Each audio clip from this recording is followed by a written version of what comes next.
When World War II finally ended in the spring of 1945, the world gazed in shock at the scale of destruction. Cities across Europe were reduced to rubble, nations left exhausted and scarred, and millions of lives were changed forever. In the midst of the ruins, armies, once mighty and unstoppable, had been scattered like ashes in the wind. But among all the devastation, a strange question began to echo among historians, soldiers, and aviation experts alike, a question that remains a source of debate and fascination to this day. What happened to the Luftwaffe planes after the war? The German Luftwaffe, once the world's most technologically advanced air force, seemed to evaporate almost overnight. At its peak, the Luftwaffe had produced over 100,000 aircraft, ranging from iconic fighters and bombers to experimental jets that seemed torn from the pages of science fiction. Yet as the guns fell silent, these machines, symbols of a regime that had cast a shadow over Europe, seemed to vanish into thin air. Where did they go? Were they destroyed, hidden, or taken? Did some of them just slip quietly into history, only to reappear in the most unexpected places decades later? To understand the fate of these remarkable machines, we have to go back to the end of the war, back to those first chaotic days when Germany surrendered, and the victors began to search through the ruins for the secrets of the Reich. The Allied Hunt. By May 1945, the end had come for Nazi Germany. The Third Reich had surrendered, its leaders dead or in hiding, and the once mighty German war machine lay in fragments. The Allies poured into the heart of Germany, pushing deeper into the countryside, occupying cities, towns, and, most importantly, airfields.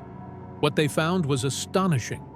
At bases across Bavaria, Saxony, and the Rhineland, defeated Luftwaffe pilots and technicians carried out desperate last orders. They set fire to their own aircraft, burned blueprints, smashed engines, and detonated warehouses, all in a frantic attempt to keep their technology from falling into enemy hands. The Luftwaffe High Command had been explicit: destroy everything. Blueprints, prototypes, engines, weapons. Anything the Allies could study, copy, or use against them in the future. But even amid the chaos, not everything was destroyed in time. Allied forces fanned out across the German countryside, following tip-offs, interrogating prisoners, and tracking down rumors of wonder weapons.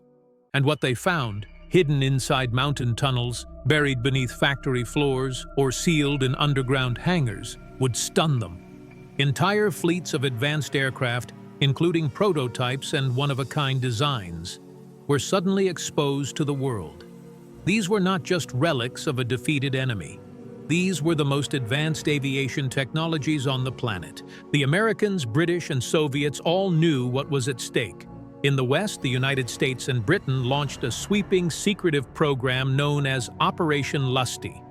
The mission: find every advanced Luftwaffe aircraft, secure them, study them, and bring them home. Among the extraordinary aircraft discovered were the Messerschmitt Me 262, the world's first operational jet fighter capable of speeds far beyond anything the Allies had flown; the Heinkel He 162, the Volksjäger, or People's Fighter, a jet built in mere weeks in underground factories; the Horten Ho 229, a tailless flying wing design that looked like something from the future, pointing the way to stealth aircraft decades later. These planes were, to Western engineers and strategists, a treasure trove, offering a glimpse into the future of flight. Within months of the war's end, American cargo ships were carrying dozens of captured German aircraft across the Atlantic. Some planes were tested at Wright Field in Ohio, where test pilots risked their lives flying machines designed by the enemy. Others were carefully disassembled and studied piece by piece by piece, their secrets unlocking the next generation of aviation advances.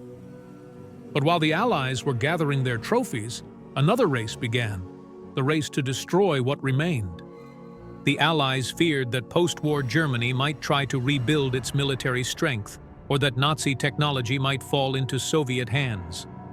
So, a massive demolition effort was launched. At former Luftwaffe bases, bulldozers lined up row after row of abandoned planes. Fighters, bombers, jets, prototypes, entire air fleets were dragged into piles and blown to pieces with explosives, or simply burned where they stood. The scale of destruction was staggering. By 1947, over 90% of all Luftwaffe aircraft still in Europe had been reduced to scrap.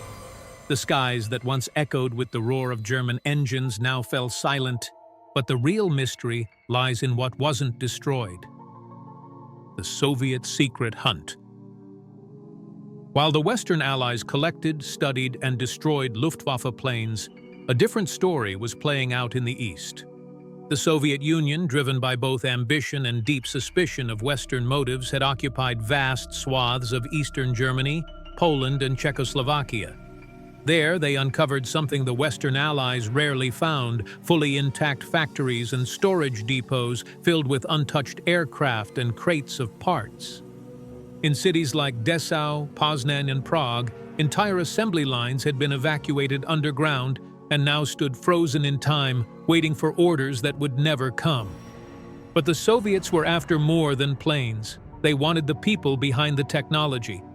Under a program more secretive than anything the West attempted, Soviet intelligence officers rounded up hundreds of German engineers, scientists, and mechanics, many of them specialists from advanced jet programs. These men, along with their families, were whisked away to the Soviet Union, sometimes in the dead of night. Their knowledge fed directly into the Soviet jet program. Some of these engineers would never return home. In a final twist of irony, the Luftwaffe, once Europe's terror, became the foundation for the Soviet Union's own rise to aviation superpower status.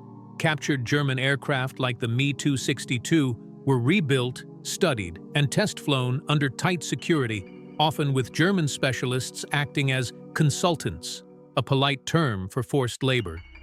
But the Soviets did something else, something far more mysterious. They began erasing aircraft from the record.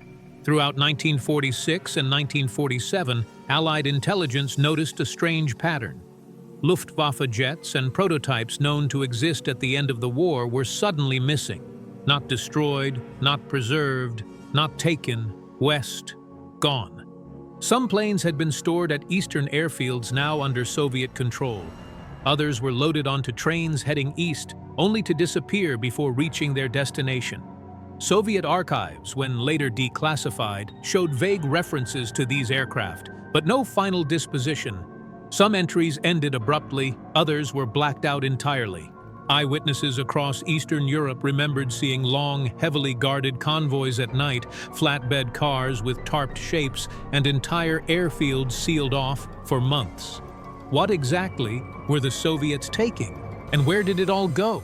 The answer may live in the forests of Belarus, where villagers recalled hearing jet engines at night in the late 1940s, years before the Soviets flew jets there. Or in Ukraine, where the collapse of a tunnel in the 1990s revealed rusted aircraft parts matching no known design. Or in Kazakhstan, where a former Soviet engineer claimed that German airframes were flown until 1952, then buried in the desert near a weapons testing facility. None of these stories can be fully verified, but none have been disproven either. The planes that slipped away. As Europe rebuilt, most people assumed the Luftwaffe chapter was closed. Factories were gone, records destroyed, planes scrapped. The Western Allies believed they had accounted for almost every major aircraft, and the Soviets kept silent about what they had taken. But history has a way of resurfacing, sometimes in the most unexpected ways. Beginning in the 1950s, reports trickled in of Luftwaffe aircraft turning up where they shouldn't be. In Norway, German forces had abandoned dozens of aircraft at isolated bases along the fjords and mountains. Some were pushed into lakes or hidden in caves. When post-war crews began cleanup, they found something astonishing. Not all planes had been destroyed. Some survived, preserved by the cold northern climate. Fishermen near Trondheim caught the shape of a Messerschmitt fighter in their nets. Divers recovered aircraft in nearly pristine condition, paint still visible after decades underwater. Each discovery was like opening a time capsule from 1945. In the forests of Bavaria, hikers stumbled on the remains of a jet-powered Heinkel half buried in a hillside, camouflaged with branches and soil. Evidence of a makeshift workshop suggested it had been deliberately hidden, perhaps by German personnel desperate to preserve their work as the Allies closed in. But the biggest shock came in the 1970s near the Czech border. An excavation team uncovered a sealed underground chamber built during the war as part of a factory complex. Inside, aircraft parts, unfinished prototypes, and crates of technical documents. Some matched the blueprints of late-war jets believed destroyed. Others suggested even more advanced designs, rocket-assisted interceptors, supersonic concepts, and planes that existed only in rumor. Had Germany continued aircraft development even as the Reich collapsed? Had prototypes been evacuated to secret sites, waiting for a war that never came? As the Cold War progressed, rumors multiplied. Airmen in the Mediterranean saw German-marked aircraft parts in scrapyards. A crashed jet in North Africa matched a German experimental serial number. Aviation collectors in South America claimed to possess mysterious machinery that seemed to come straight from wartime Germany. Some said entire aircraft had been transferred abroad before the war ended. Others believed fleeing Nazi officials took blueprints and prototypes to sympathetic regimes overseas. But the truth was more complicated and stranger, because not all discoveries were accidental. In the late 1980s, declassified reports revealed that several Allied nations, including Britain, France, and even smaller European countries, had quietly acquired Luftwaffe aircraft after the war. Some were used for training and research, others were flown in secret, long after the public believed they'd been scrapped. One British report described Me-262 jet fighters being test-flown from a remote airfield in England until 1947. A French program experimented with rocket interceptors in the late 1940s, only ending after fatal crashes. The Argentinian Air Force, with help from German engineers, rebuilt and flew captured planes for nearly a decade, sparking rumors of secret jet programs in South America. The web of secrecy, reconstruction, and covert testing spread across continents, continuing long after the world thought the story had ended. The hidden hangars. By the late 20th century, most historians believed the puzzle of the missing Luftwaffe planes was solved. Yet the Earth itself still held secrets, deep, dark secrets untouched since the final days of the Reich.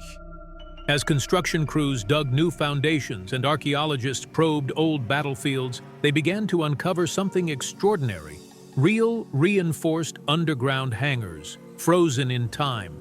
In 1994, a tunnel collapse near the German-Czech border exposed an underground airfield with rails for moving aircraft, workshops, fuel tanks, and living quarters. Inside, 2 aircraft frames, one a classic Messerschmitt jet, the other a mysterious unfinished airframe with advanced features and no visible cockpit, were found. Its design didn't match any known Luftwaffe record. Had it been an experimental prototype, a decoy, or something more? A few years later, in a Polish forest, archaeologists investigating a wartime bunker found a sealed shaft. At the bottom, a narrow hangar carved into bedrock, crates stamped with Luftwaffe markings, and a nearly complete rocket-powered interceptor. It had been meticulously preserved, wrapped in oilcloth and grease, as if saved for a future that never arrived. Similar stories emerged across Europe. A buried hangar in Austria held engine parts never logged in official records. A collapsed bunker in Hungary was filled with tools and jigs. An underground workshop in France still smelled faintly of aviation fuel after decades in the dark. Why had these aircraft and components been hidden? Who sealed them away, and for what purpose? Some historians argue these sites were part of an evacuation plan, a desperate move to preserve cutting-edge technology from destruction or capture. Others tie them to the notorious Alpine Fortress, a rumored network of secret Nazi facilities ready for a last-ditch stand. But there's a darker theory. Eyewitnesses and scattered records suggest that, as the war ended, special SS engineering units ignored destruction orders and instead buried aircraft in remote bunkers. Their goal? to keep technology from the Allies at all costs, even if it meant hiding it for generations. For decades, these places remained undisturbed, concealed by forests or collapsed rubble, waiting for accidents and modern development to bring them to light. Yet even these discoveries can't explain it all, because some Luftwaffe planes simply vanished. The final mystery. In 2013, a historian studying Allied airfield inventories found that several Luftwaffe aircraft accounted for in 1946 had no final record. Not marked as scrapped, tested, or destroyed, they were simply unchecked. One was a Heinkel jet prototype, loaded on a train that never arrived. Another was a flying wing test aircraft seen in Soviet territory, then gone. Scattered notes referenced aircraft rerouted for special evaluation or underclassified handling. The truth behind these missing machines remains elusive. In the last days of the war, records burned, aircraft were moved in secret, and nations scrambled to claim what they could. In that chaos, some planes were lost, in transit, in tunnels, or deep within secret programs whose files remain sealed. So what truly happened to the Luftwaffe planes after World War II? The answer is not one story, but many. It's a mosaic of facts, rumors, and secrets, some documented, others whispered, a few still buried in the shadows. Some aircraft were captured and studied, their technology forming the foundation of Cold War aviation. Some were destroyed en masse, their metal melted down for a post-war world. Others were hidden, lost, or spirited away to distant lands. And a handful, perhaps the most advanced, disappeared into the classified vaults of superpowers, never to be seen again. The unwritten chapter. The legacy of the Luftwaffe did not end in 1945. It lived on in the jet fighters of the Cold War, in the innovations that shaped modern aviation, and in the mysteries that continue to surface even today. Every time a forgotten hangar is uncovered, every time a lake yields a preserved fighter, every time an archive offers a new clue, we're reminded that history still keeps its secrets, and the greatest mysteries of World War II may still lie underground, waiting to be brought into the light.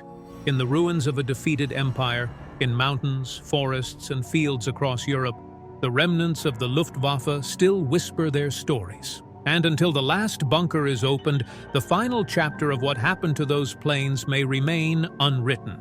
But perhaps one day, a new discovery will close the book and finally reveal the fate of the Luftwaffe's missing planes.